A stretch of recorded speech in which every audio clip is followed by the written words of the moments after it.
मैं security forces को यहाँ से कहना चाहूँगी, अपने हिंदुस्तान के प्राइम मिनिस्टर को और होम मिनिस्टर को कहना चाहती हूँ यहाँ से, सर मिलिटेंट यहाँ पे जंगलों में नहीं है, ये गुंडे हैं जिन्होंने आज पत्थर से एम्बलम तोड़ा।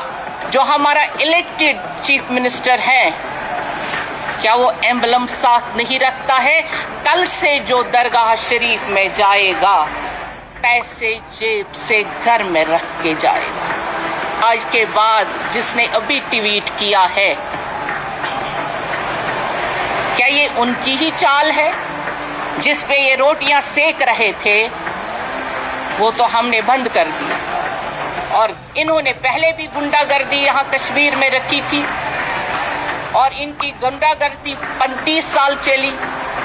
इन्होंने घर में मिलिटेंट पाल के रखे थे, दहशतगर्द पाल के रखे थे, आज वही दहशतगर्द दरगाह में आ गए।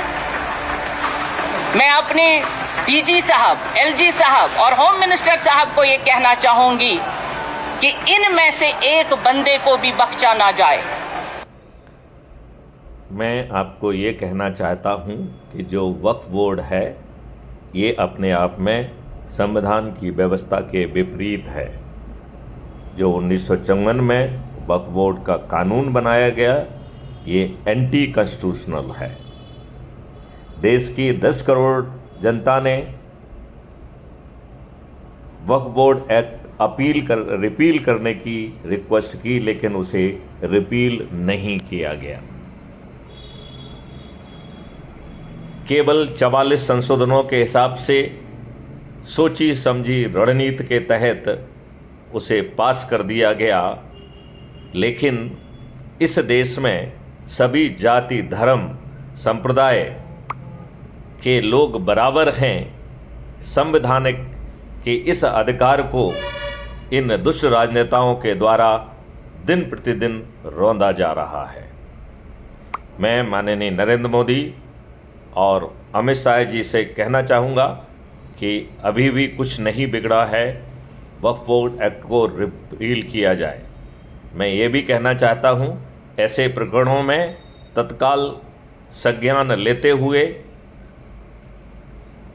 उन टावर से कितने लोग वहाँ पर थे, ये जो मोबाइल से वहाँ वीडियो बना रहे थे, उनकी प्रेजेंस को मैप किया जाए। इन सभी लोगों को सहभागिता के लिए, इस कुकृत्य के लिए जेल में डाला जाए। यदि आवश्यकता है तो इसके लिए सख्त कानून बनाया जाए, जिसमें संपत्ति जब्त करने का प्रावधान भी सम्मिलित किया जाए। क्राइम फ्री भारत मिशन के द्वारा सुझाई गई पद्धति, जो कि भारत सरकार का national police mission for crime free Bharat है, मैं आपसे अनुरोध करूंगा कि national police mission for crime free Bharat की रिकमेंडेशन को लागू किया जाए और अधिकतम 45 दिन में आम जनता को राहत दी जाए।